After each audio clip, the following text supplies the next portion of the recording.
Chamar aqui o Otto e depois o Ismael também. No início do mês, nossos irmãos estiveram ali na Argentina, em Córdoba, num retiro, e muito especial. E nós queríamos ouvir um pouquinho do que Deus falou para a igreja na América Latina, né? Nesse tempo que nós estamos vivendo. E eu queria aqui orar pelo Otto, que tem algo para transmitir para nós, e orando também pelo Ismael. E vamos estar atentos, né? Foi falado aqui que Deus continua falando. Ele tem uma ação na nossa vida, com uma palavra para nos mudar, para nos transformar. E nesses dias que os irmãos estiveram lá, receberam também uma palavra transformadora. E nós queremos receber um pouquinho também essa porção que nos cabe nessa manhã hoje. Obrigado, Pai, pela Tua glória que manifesta entre nós, Senhor. Tão presente, Senhor, tão especial, Senhor, de ver, Senhor, como Tu está tocando nosso coração, nos dando uma oportunidade, Senhor, de perceber por fé, Senhor, um Deus que é poderoso, um Deus que é vivo, que continua o mesmo, Senhor. Nós queremos agora pedir a Tua graça, Pai, sobre a vida do Otto, sobre a vida do Ismael, Senhor, ao repartirem essa palavra, Senhor, ao exporem as Escrituras, Senhor, para sermos transformados, Senhor. Queremos, Pai, receber essa porção hoje, para nós como igreja aqui em Porto Alegre, Senhor, para sermos fiéis a Ti, Senhor. Não falte nenhum recurso Teu, Senhor, ao transmitirem, Senhor, aquilo que Tu tem. No nome do Senhor Jesus Cristo. Amém.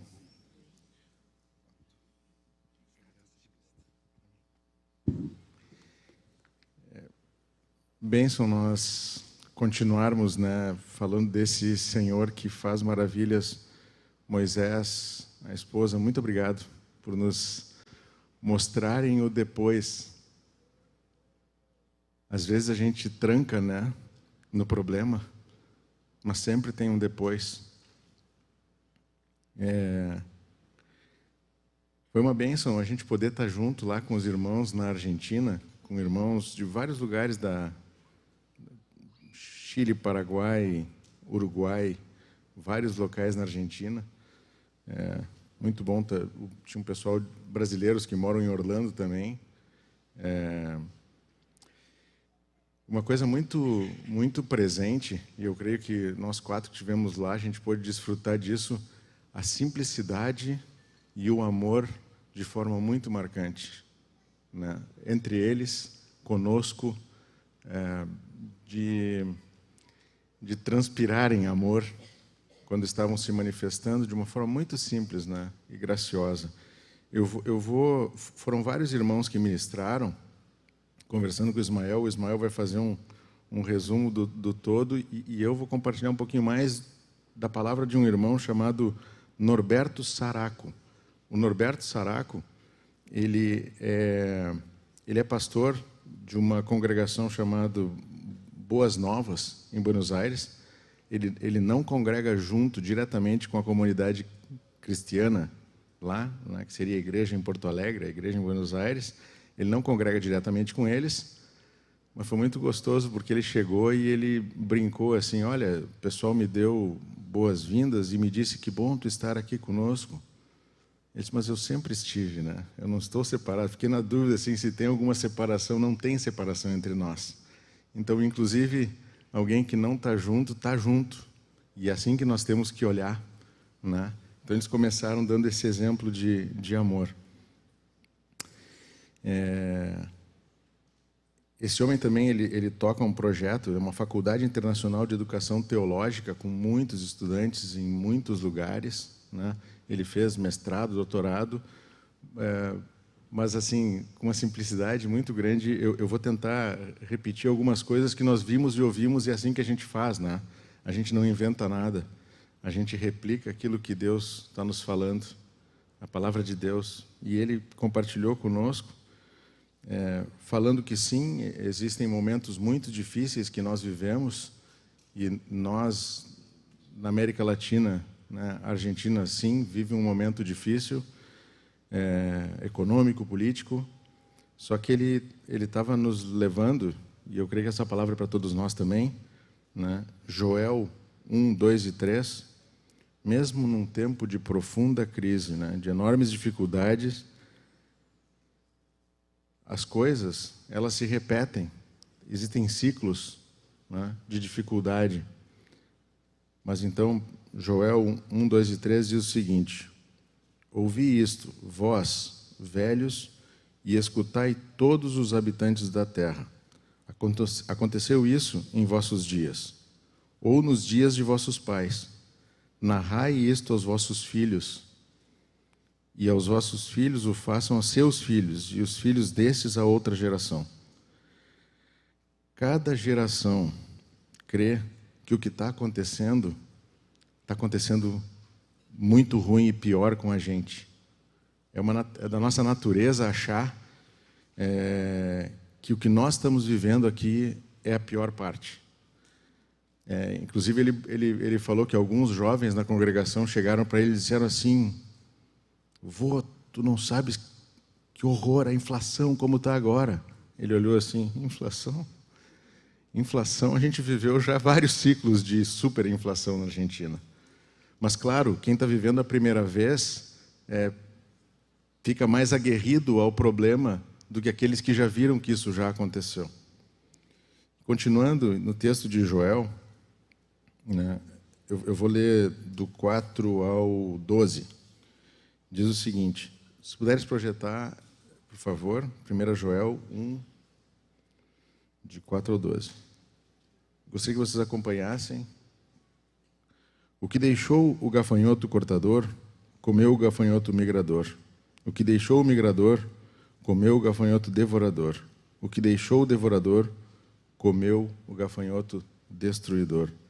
Ébrios, que quer dizer embriagados, despertai-vos e chorai, uivai todos os que bebeis vinho, por causa do mosto, porque está ele tirado da vossa boca, porque veio um povo contra a minha terra, poderoso e inumerável, os seus dentes são dentes de leão, e ele tem os queixais de uma leoa. Fez da minha vide uma assolação.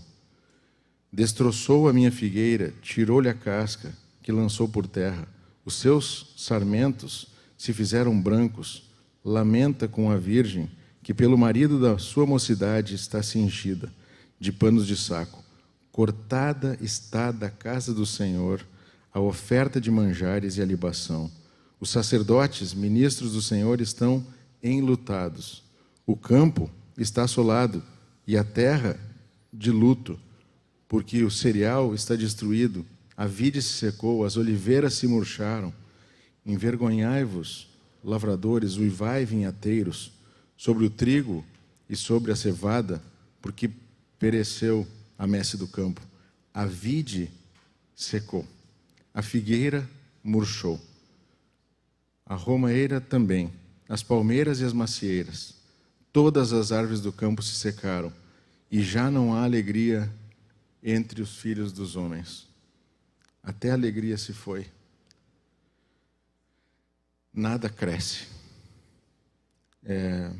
Quando a desilusão e a desesperança são as palavras que são repetidas e repetidas muitas vezes, e não é na Argentina só que está acontecendo isso, entre nós, aqui nesse país acontece isso também, e é uma vida na América Latina, e eu posso dizer que é no mundo inteiro. Se nós pegarmos e olharmos para os números de economia e para o que está acontecendo com a diluição dos valores e princípios na sociedade, desilusão e desesperança é quase que senso comum. Mas a falta de alegria tem afetado a igreja também. A forma com que nós vivemos a igreja. E a desilusão e a desesperança já passou da situação para as pessoas. Uma coisa é a situação, outra coisa é a pessoa abraçar aquilo e as pessoas murcharem, as pessoas perderem a alegria. Peço que o Senhor nos guarde disso. Ele nos convidou a continuar lendo no capítulo 2, 28, diz o seguinte, do livro de Joel: e acontecerá depois, que derramarei o meu espírito sobre toda a carne. Vossos filhos e vossas filhas profetizarão, vossos velhos sonharão, vossos jovens terão visões. Até sobre os servos e sobre as servas derramarei o meu espírito naquele dia. Mostrarei prodígios nos céus e na terra, sangue, fogo, coluna de fumaça. O sol se converterá em trevas e a lua em sangue, antes que venha o grande e terrível dia do Senhor. E acontecerá que todo aquele que invocar o nome do Senhor será salvo. Porque no monte de Sião, em Jerusalém, estão os que fogem salvos, como o Senhor prometeu, e entre os sobreviventes, aqueles que o Senhor chama. Tem um depois. Parece terra arrasada, mas tem um depois. Não deixemos de ver o que está acontecendo. As coisas estão acontecendo, a gente tem que ser prudente, a gente tem que enxergar. Mas mesmo que a comida se vá, mesmo que a alegria de muitos se vá, mesmo que haja confusão nos ministérios, nós somos chamados para olhar para o depois. Nós não somos chamados para ficar olhando só para o que está acontecendo. Nós agradecemos o passado e a tua esposa, Moisés, nos trouxe a lembrar disso. Que bom que nós vivemos muitas coisas até aqui, mas nós temos que olhar para frente. Nós temos que agradecer o passado, sim, mas nós temos que olhar para frente. Se o Senhor está permitindo as circunstâncias, e nós temos visto circunstâncias que aos nossos olhos são muito desconfortáveis, mas o Saraco nos levou, e eu gostaria que isso fosse para nós também aqui, a passar uma linha no tempo. Bom, isso passou. Existe coisas ruins acontecendo. Quando é que nós vamos colocar uma linha para nós começarmos a olhar para frente? As dificuldades, elas vão existir sempre, mas nós, eu imagino, vocês dois que testemunharam para a gente aqui agora, né? A queda aconteceu, o sangue aconteceu, a UTI aconteceu, mas houve uma decisão. Nós vamos olhar para o depois, nós vamos olhar para o que vai acontecer. E graças a Deus está aqui o Moisés entrar caminhando, pegar o microfone, falar com uma clareza, né? Só o Senhor. Esse é o nosso Senhor, é o Senhor do depois. E aí ele nos lembrou de alguns momentos, aonde fica claro na Escritura. E aí eu gostaria que agora todos aqueles que têm alguma dificuldade, que parece muito grande, na nossa vida, na nossa família, no país, aonde for, qualquer uma dessas grandes dificuldades que nós estamos vendo, que a gente entende, poxa, isso é intransponível. Lembrem desses exemplos. Quando aconteceu o dilúvio, não ficou quase nada. Mas veio o arco-íris. Amém? Depois de 40 anos no deserto, veio a terra prometida. Teve um depois. Provavelmente no deserto a falta das cebolas e dos alhos estava incomodando demais a turma.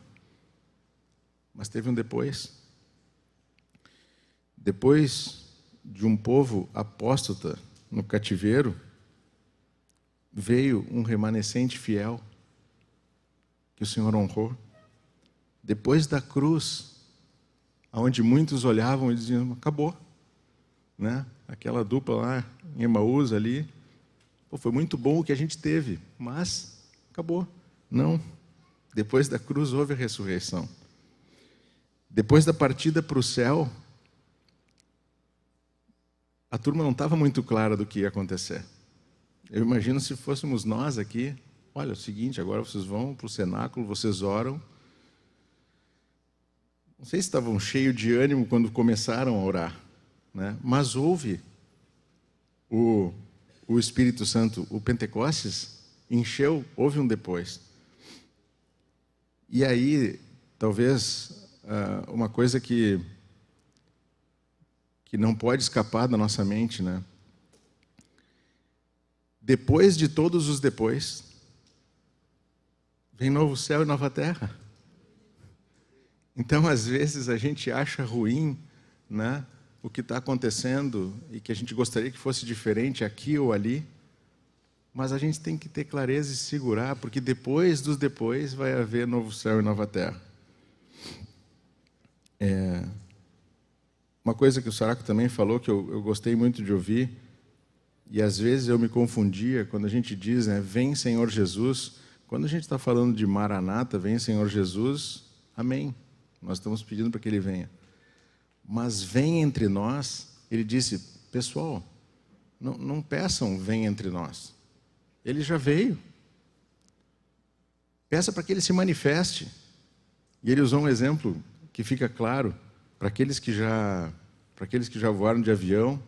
De vez em quando o piloto diz assim, por favor, se existe algum médico a bordo, por favor, se manifeste para poder tratar algum caso. Aí todo mundo fica nervoso, até que algum corajoso médico lá levanta, né, e se dispõe.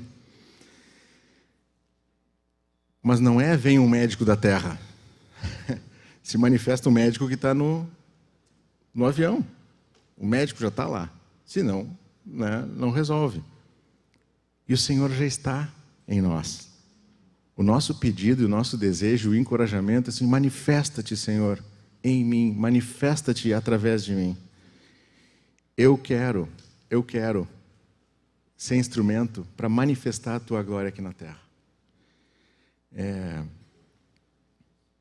Ele citou um exemplo também muito bom, que ele falou assim, imaginem como se fosse um conto, né? A expectativa de nós acharmos a melhor forma de nós regrarmos as pessoas para irem e fazer o que é certo. Então ele sugeriu assim, um concílio onde os anjos se reuniram e disseram, vamos escolher aqui entre nós as melhores leis. Vamos escolher 10 leis. Inclusive, vamos fazer o seguinte, vamos botar numa pedra, vamos chamar um cara chamado Moisés, vamos entregar para ele, e ele vai lá. Agora está resolvido. Essas leis vão dirigir o nosso povo. Não matarás. Não funcionou. O pessoal continuou matando. Não cometerás adultério. Resolveu? Não darás falso testemunho. Também não resolveu. Ou seja, por vezes, esse alerta de nós cuidarmos para que a nossa esperança não seja colocada nas leis, não seja colocada no homem que vai governar, não seja colocado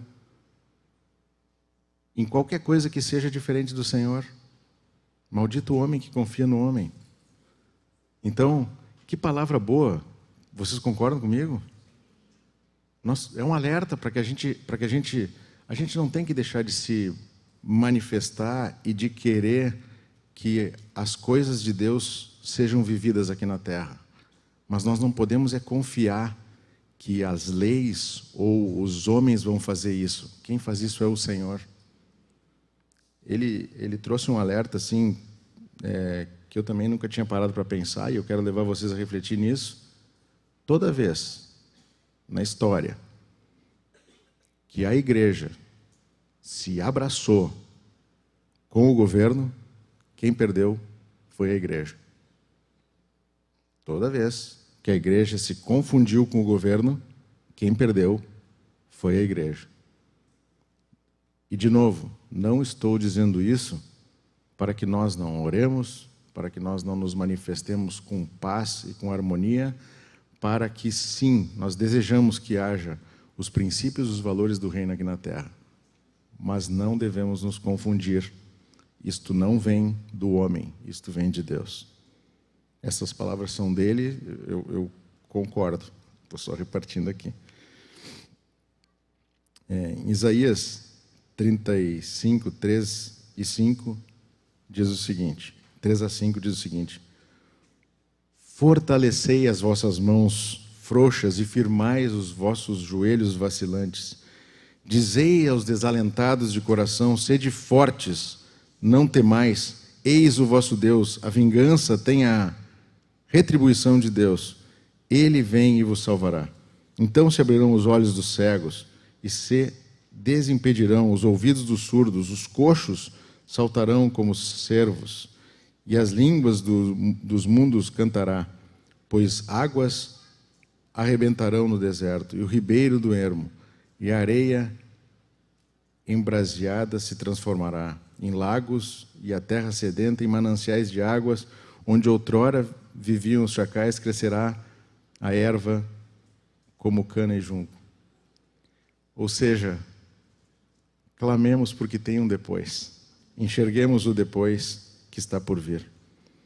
Em Atos 8, 4 a 8, eu vou ler esses versículos, mas eu queria que a gente se atentasse para como é que isso se conclui.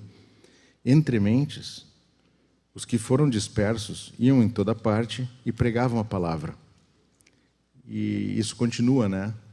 Continua sendo o nosso papel, o papel dos nossos primeiros irmãos e o nosso papel. Filipe, descendo da cidade de Samaria, anunciava-lhes a Cristo.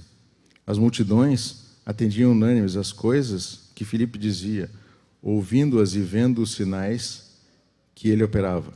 Pois o espírito imundo de muitos possessos saíam gritando em alta voz, e muitos paralíticos e coxos foram curados. E o 8, e houve grande alegria naquela cidade. Quando o Espírito Santo abunda, mesmo em tempo de crise, existe alegria de volta. Nós podemos crer e esperar que a marca da igreja é a alegria abundante entre nós e através de nós. Nesses tempos, onde nós vivemos com muita superficialidade, e eu estou falando nós, sociedade em geral, mas nós temos que cuidar para ver se isso não está afetando a cada um de nós também. Superficialidade nos compromissos, nos relacionamentos, superficialidade na palavra, né? Esse mover de tudo rápido, né? Nós, hoje aqui, temos uma média de idade muito maior do que a turma que estava ontem aqui. Só que a turma que estava ontem aqui, que é o futuro, né? É o presente e é o futuro, está tudo muito rápido, tudo muito acelerado. Também está para nós. Eu não estou culpando eles, mas essa superficialidade, as coisas muito curtas e muito rasas, elas dificultam com que a gente se encha do Espírito, porque a intimidade, ela depende de tempo. A intimidade, ela depende de investirmos tempo de qualidade com a palavra, uns com os outros, né? E não em vídeos de 30 segundos, ou de 10 segundos, ou de 1 minuto. Estou certo? Só que, para aqueles, vou falar principalmente para os jovens, né? Serve para talvez alguns mais velhos, nesses aplicativos de mídia social, tu consegue colocar um limite no teu dia. Quem não fez ainda, eu recomendo que faça. Tu consegue te policiar, apesar da ferramenta atrapalhar em muitas coisas, essa é uma das coisas que tu pode fazer. Olha, até 30 minutos eu vejo esse troço, depois de 30 eu corto. Só que o mecanismo, ele faz com que tu te engate no próximo, e tem gente perdendo horas e horas e horas e horas. Eu tenho lutado contra isso. Confesso a vocês. Botei esse limitador de tempo para me ajudar. Então, quem precisar dessa ajuda, faça, confesse, né, para não perder tempo com essas coisas que não geram vida. Às vezes, nos preocupamos e não vemos o resultado proporcional do esforço que está sendo feito da nossa vida, da vida dos presbíteros, dos diáconos, dos irmãos que estão firmes nas casas, fazendo com que o reino se estenda. Mas não desanimemos. Nós temos que olhar para frente. Nós temos que olhar para o que está por vir. E eu gostei muito de ouvir também isso por isso reparto com vocês. O Saraco falou o seguinte: estou percebendo no Espírito que não é um tempo de super líderes ungidos pregadores. É um tempo de homens e mulheres simples, firmes, nas suas casas, estendendo o reino um por um. Não é que não possamos ter homens que se destaquem, mas esses não conseguem fazer o trabalho da multiforme sabedoria e graça, da sabedoria distribuída, dos dons e talentos distribuídos. Então é tempo de cada um de nós fazer a parte que nos cabe. O foco não tem que ser na mudança exterior, e sim na mudança do coração. E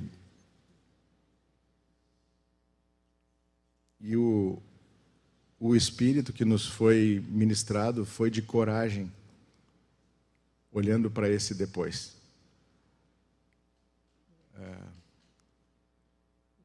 Está acontecendo aí, né? Tem gente que sabe, tem gente que não sabe, mas tem uns jogos de futebol acontecendo, o pessoal chama de Copa do Mundo, e todo mundo quer saber quem é que vai ganhar, e como é que vai ser, quem é que vai levantar a taça. Ontem nós estávamos na Zona Sul com um grupo de jovens, e o Senhor trouxe uma paródia assim que me encorajou. O nosso time é o Pai, o Filho e o Espírito Santo mais 8. Né? E já ganhou. Já ganhou. Esse é o campeonato que já está ganho. Mas nós temos várias partidas que cada pessoa que nós levamos para Cristo é uma vitória que vale muito mais do que uma taça dessas aí que os caras levantam e idolatram. Uma vida. Né? Olha para quem está do teu lado. Olha para quem está do lado. Foi ganho. Foi ganho. Eu fui ganho, tu foi ganho. Né? Que maravilha. Uma vida a mais ganha. Isso é festa no céu, festa aqui, isso vale muito mais do que qualquer coisa. Então, confiemos que a vitória é do Senhor. Confiamos? Confiamos que nós somos parte da solução desse mundo, apresentando ao Cristo vivo como a única esperança. Amém? Amém. Então, nós temos que sair daqui cheio de coragem. Né? Não porque um super pregador nos animou e veio aqui, nós saímos com aquele fogo de palha. Não é isso. Né? Que é uma coisa que ele também salientou lá. Cuidado com a infraestrutura, cuidado com as luzes negras e cuidado com as super emoções. Vamos na simplicidade, vamos na consistência, vamos na certeza de que Deus é por nós, está com nós, já nos deu dons e talentos, nós temos só que deixar que isso se manifeste, destravar, fazer o que nós fomos chamados a fazer. Amém. Sejamos todos encorajados. Esse foi um pedacinho do retiro. O complemento vem agora, a melhor parte. Ismael, por favor.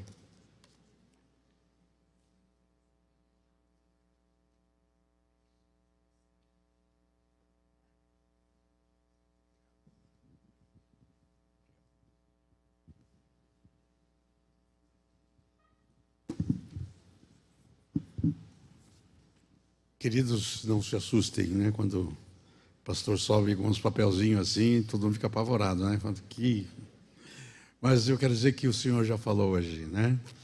Já falou através do testemunho de Moisés, já falou pelo louvor. Eu apenas vou aqui concluir. Eu vou só mencionar alguma coisa que foi falado lá, mas não vou desenvolver, tá? Porque o Senhor já tem falado hoje. O tema do encontro lá é: nossa esperança está em Deus. Por que nossa esperança está em Deus? Nós sabemos que hoje vivemos em dias de desesperança. A Argentina está vivendo um momento de desesperança. Governos sucessivos têm deixado o povo argentino desesperançado. E como eu sou meio argentino, né? Minha metade é argentina, eu tenho acompanhado bastante lá a situação da Argentina. E quando olhamos para a América do Sul, vemos país atrás de país tendo dificuldades na sua economia, na sua política, nos seus governos, e estamos ficando desesperançados. A nossa situação aqui no Brasil não é melhor, né? Olhamos, hoje em dia, estamos olhando a situação do Brasil, o lado de cá, o lado de lá, e se olharmos para a política, se olharmos para as coisas humanas, nós ficamos desesperançados. Quando olhamos para o mundo e vemos guerra, quando terminou a Segunda Guerra, achando, bom, agora vai um tempo de paz para o mundo, e já tiveram outras tantas guerras, Vietnã, Coreia, e agora estourou a guerra lá na Europa, e um risco de guerra nuclear.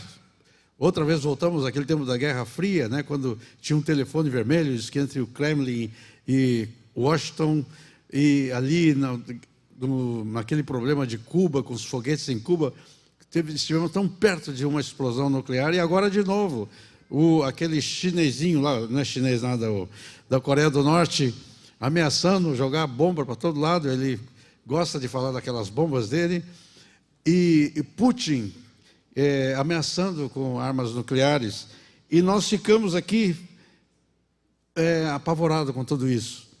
Então, é nesse contexto que veio essa palavra do Senhor lá naquele encontro, que fazer nós olharmos não para a situação. Nós temos um cântico que diz assim: não olhe a circunstância, não olhe a circunstância, olhe o seu amor. Então nós temos que tirar os olhos dessa circunstância. E agora estão falando em voltar a usar máscara, e que o Covid não foi embora, que ele está voltando, que está aí. E se nós ficarmos olhando para isso, nós vamos ficar desesperançados, nós vamos ficar com medo, nós vamos ficar apavorados.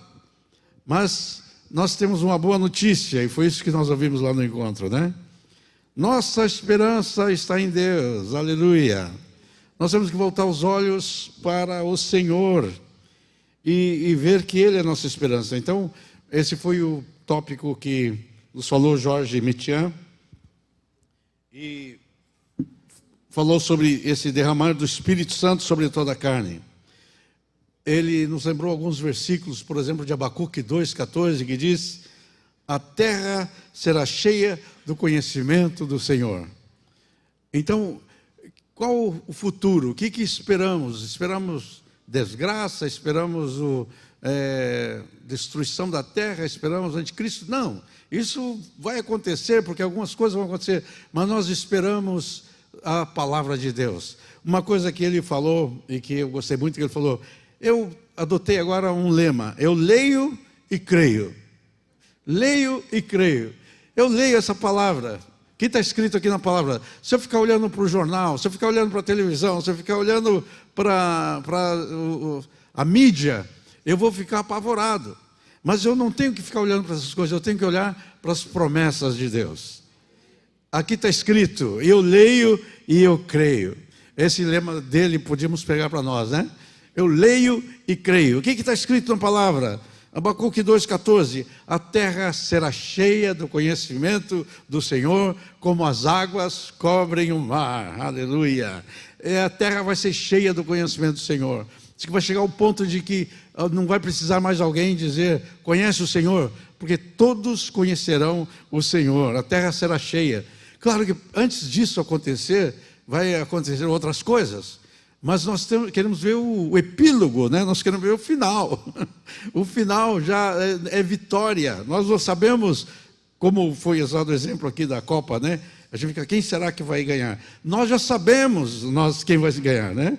Nós somos do time vencedor, nós estamos do lado do rei. A glória dessa última casa, diz em Ageu 2, 6-9, A glória dessa última casa será maior do que a primeira. Qual foi a primeira casa? Primeiro foi construído o templo, foi construído o tabernáculo, o templo foi destruído. Mas, queridos, Deus está fazendo um templo de pedras vivas, que somos nós, a igreja de Deus. E essa casa vai ser maior do que a primeira. A glória dessa casa, essa é a casa que Deus queria construir. E isso vai acontecer. Deus é nossa esperança, porque o que Ele fala vai se cumprir. Como que vai terminar a história? A história vai terminar com muita vitória, né? Só quero ler com vocês aqui o Apocalipse, capítulo 11.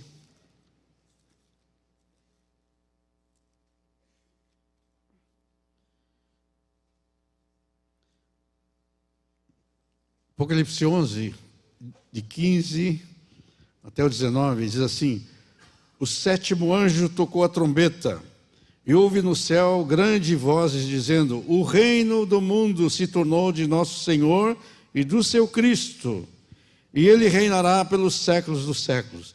É isso que vai acontecer. Os reinos desse mundo vão se tornar do Senhor e do seu Cristo, e Ele reinará pelos séculos dos séculos.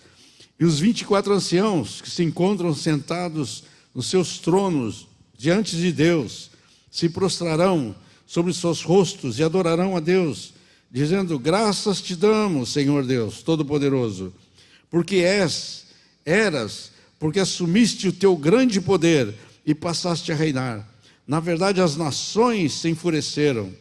Chegou, porém, a tua ira, o tempo determinado para serem julgados os mortos, para se dar galardão aos teus servos, os profetas, aos santos e aos que temem o teu nome, assim aos pequenos como aos grandes, para destruírem os que destroem a terra.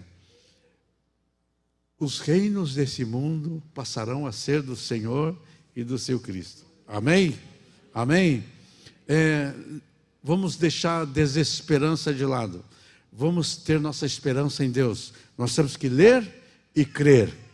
Então, vamos nos levantar nossa cabeça e prosseguir. Só quero mencionar aqui mais um irmão.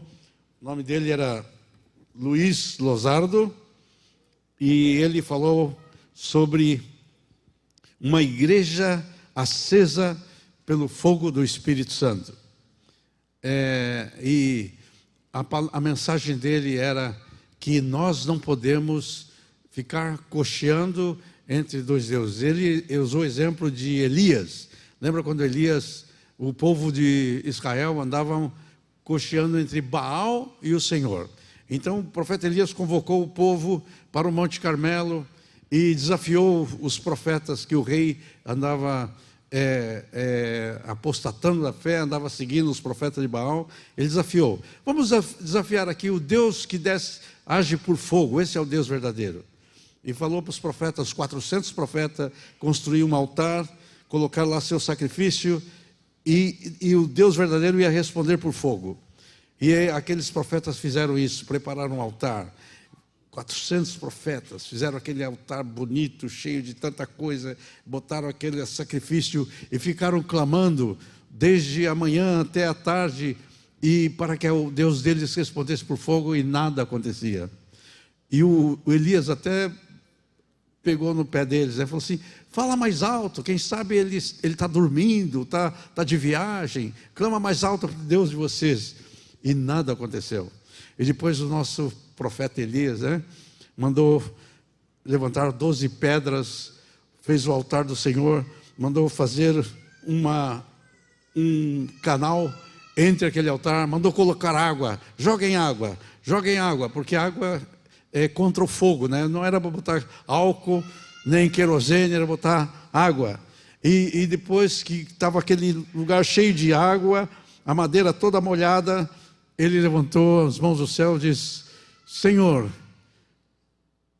quem é o Senhor Deus de Israel? Se é o Senhor, responde Deus. E naquele mesmo momento veio o fogo do céu, queimou aquele sacrifício, a lenha, as pedras, e Deus respondeu por fogo. Esse é o Senhor nosso Deus. Nosso Deus é Deus de fogo. Uma vez teve um homem aqui entre nós que ministrou e disse assim: quem nasce no fogo não vive na fumaça. Queridos, nós nascemos no fogo, não é mesmo? Então nós não podemos viver na fumaça. Então ele trouxe essa palavra de fogo para nós.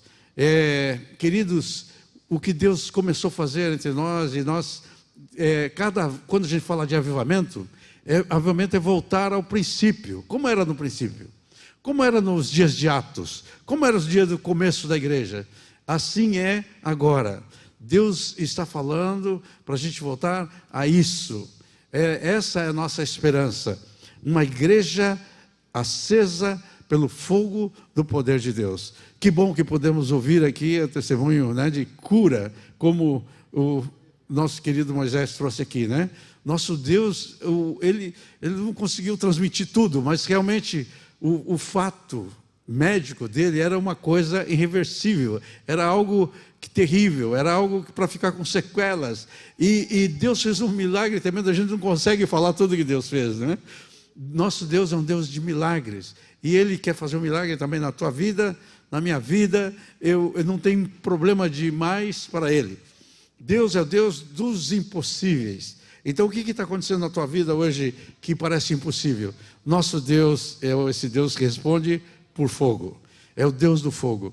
Então, queridos, eu só queria deixar essa pinceladinha assim, mas temos depois tempo para meditar em tudo que o Senhor tem falado nesses últimos dias. Glória a Deus. Nosso Deus é o Deus da esperança. Então, queridos, nós estamos terminando o ano, e não termine assim olhando para as coisas que parece que causam derrota. Não fique olhando para coisas que parece que deram errado. Não. O Filho de Deus olha para os céus e diz: Ele está no trono. Ele está no trono. Eu gostei muito da música que nós cantamos aqui. Eu vou pedir para o pessoal repetir. Tudo está em tuas mãos. Queridos, se tudo está na mão de Deus, o que pode nos afetar? O que pode nos tirar a esperança? Se tudo está nas mãos de Deus. Eu queria mencionar aqui que eu estou muito feliz de ver ali o Oscar e a Vera. Fica em pé um pouquinho. Dá uma olhadinha para a turma lá. Queridos, esse casal querido é um casal de missionários. Eles estavam no Nepal. Estavam servindo o Senhor lá por... Quantos anos eles ficaram lá? 11 anos, servindo. Depois de mais velhos, saíram em desafio para um país difícil e distante para servir o Senhor. Agora estão aqui. Bem-vindos, Oscar e Vera, para ver o que Deus tem preparado para vocês no próximo tempo. Amém. Amém. Tudo está em tuas mãos. Aleluia. Minha vida está em tuas mãos. O futuro está em tuas mãos. Em tuas mãos. O milagre está em tuas mãos. A resposta está em tuas mãos. Em tuas mãos. Tudo consumado foi. Tudo está em tuas mãos,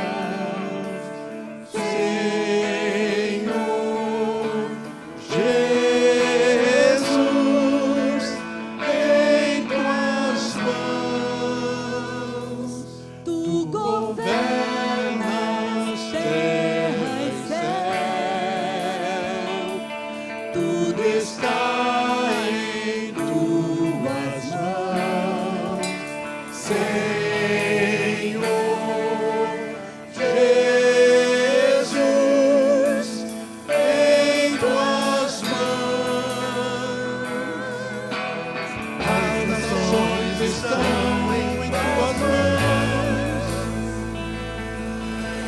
coração do rei em tuas mãos, em tuas mãos. A vitória está em tuas mãos. O inimigo está em tuas mãos, em tuas mãos. Tudo consumado foi, tudo está em tuas mãos, Senhor Jesus, em tuas mãos. Tu governas terra e céu, tudo está em tuas mãos, Senhor Jesus, em tuas mãos. A igreja está em tuas mãos, a recompensa está em tuas mãos, em tuas mãos. A vida e morte estão em tuas mãos, céu e inferno estão em tuas mãos, em tuas mãos.